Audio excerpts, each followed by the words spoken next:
may istorya, ha? May isang palaka na, nasa isang dahon, lumulutang palaka nasa river. May naaanod na Scorpio. Sabi ng Scorpio dun sa palaka, ha? Mr. Palaka, tawid mo ko, malulunod ako, pwede bang pumunta ako sa likod mo? Itawid mo ko dito sa river. Sabi nung palaka, ayoko nga. Bakit? Pag dumikit ka sa akin, tutukulawin mo ko Hindi kita tutukulawin. Siyempre, tutulungan mo ko So, sinakay niya yung Scorpio, tinawid niya, nung nasa bambang na, tinuklaw siya. Sabi niya, bakit mo ginawa? Ibig sabihin, Scorpio pala si Guanzon, mga DDS. Bahala kayo dyan. Magkagulo-gulo kayo. Baka mamaya, pagkadating ng panahon, biglang tuklawin kayo ni Guanzon, no? At ito, mga kababayan, since narinig na po natin kay Atty. Topacio na yung mga DDS daw po ay mga uto-uto, Iba pa dyan ay talagang hindi. Sandali. Mas malala ito kay Topacio. Hindi lang uto-uto ang tingin sa inyo nito. Bobo pa. Bobo pa. Atty. Larry Gadon, banatan mo na, no? Kasi ito namang mga DDS na ito Biruin mo, nag-live na, nandun ABS-CBN, nandoon ang GMA, nandoon yung mga News 5, iba't ibang mga tao, nandoon na yung dating ka-DDS nila na si Arnel Kirubin. Sasabihin, wala, hindi totoo yan. Ano yan? Repost lang nila yan. Diyos ko po. Ito, pakinggan nyo yung banat sa inyo ni Atty. Larry Gadon. Ang iba pa dyan ay talagang hindi ginagamit ang utak at sinasabi na yun daw event doon sa Bataan ay last year pa daw yun at yun ay ni-replay lamang. Abay, katawa-tawa naman. Anong klaseng utak Sabihan mo, bobo! Sabihan mo yun. meron kayo? 84th nga Makitang-kita doon sa sa backdrop doon sa likod at saka sa pinapakita sa television. Ay hindi, sandali. Kung may 84 po doon sa likod, ang sasabihin lang ng mga DDS dyan, naku, in-AI lang yan. Hindi dapat paniwalaan niya. AI lang yan. No, dali-dali nang gumawa ng AI. Pero kapag ka sila yung nag-AI o sila yung gumawa ng mga ganong video, sasabihin nila, lagi niya naman sinasabi, AI lang Na 84th araw ng kagitingan. Kung last year yun, di dapat ang nakalagay 83rd, no? Gumamit naman kayo ng utak, simple-simple niya. Mag-isip-isip din kung may time, Sobra-sobra na ang pagmamalabis nitong mga DDS vloggers na ito na nagpapakalat ng mga fake news na si BBM daw ay namatay, na siya ay may stage 4 cancer. Tangin ng yung mga yan. Ang kukorni nung mga mga sinasabi nila, ang kukorni nung mga banat nila kay Pangulong Bongbong Marcos, namatay, stage 4 cancer. Hindi ba nila alam na any moment kayang lumabas ng presidente kung yung sinasabi nila fake news?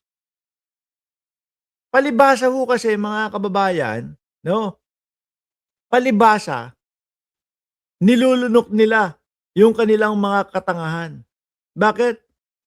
Baka may natatanggap na mga bayad po. No? Sige, ito palabasin ninyo. Sandali. Baka naman biglang lumabas si Bongbong Marcos at magpakita, masabihan kami na ganito, fake news. Malaki bayad. Bigyan kitang ganito. Sige na nga, vlog ko na. Okay na yan. Ngayon, ano nangyayari po? Puro sunog sila. Mga nagbuburahan po ng kanilang mga content. Na siya ay may karamdaman na kinakailangan niyang i-confine sa isang hospital sa Quezon City. At yan ay lahat ay kasinungalingan sapagkat magkasama kami ni Presidente Bongbong Marcos noong April 9 na kung saan sinasabi nila na nakakonfine daw ito ng malubha sa isang hospital.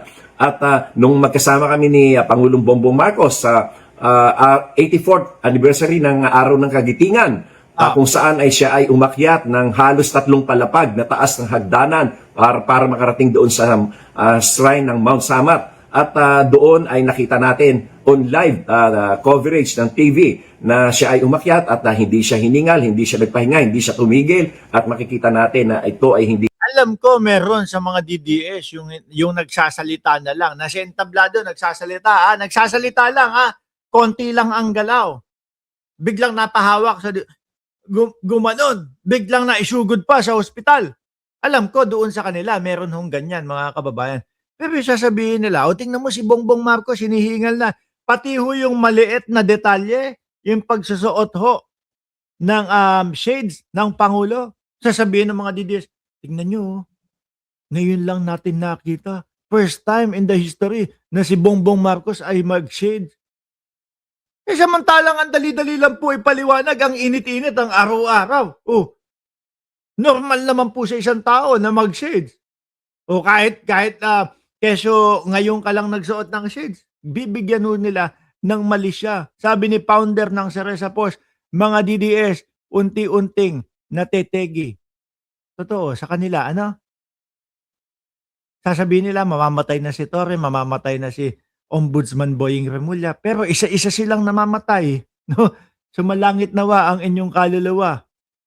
Kanya ininda at tuloy-tuloy lamang ang pag-akyat. At pagdating doon sa taas, ay sila pa ay nag-alay ng bulaklak kasama ang bulaklak doon sa ating mga napayapang mga bayani. Kasama niya ang ambassador ng Japan at ng US at ang iba pang mga opisyal ng ating hukbong sandatahan.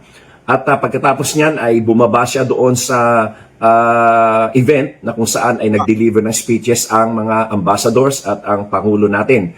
At Kita mo, kapag ka nagsasalita at nagkukwento si Atty. Larry Gadon, detalyadong-detalyado. At alam mo na alam niya yung talagang mga pangyayari doon. doon ay makikita natin na talagang siya ay walang karamdaman at napakalakas ng kanyang katawan. At nga doon ay nag-usap pa kami sandali at doon ay ako ay kanyang pinagbilinan na huwag masyadong magagalit sapagkat ako ay may karamdaman sa puso. Kaya Pero sandali lang, inaantay ko yung pagsigaw mo ng bobo sa mga DDS Nakakamiss yan, no? Kay Atty. Larry Gadon. Yung gaganon yung kamay, tapos bigla sisigawan sila, bobo! ako pa ang kanyang inalala, no? At kaya itong ating mga vloggers na ito ay umaabuso na.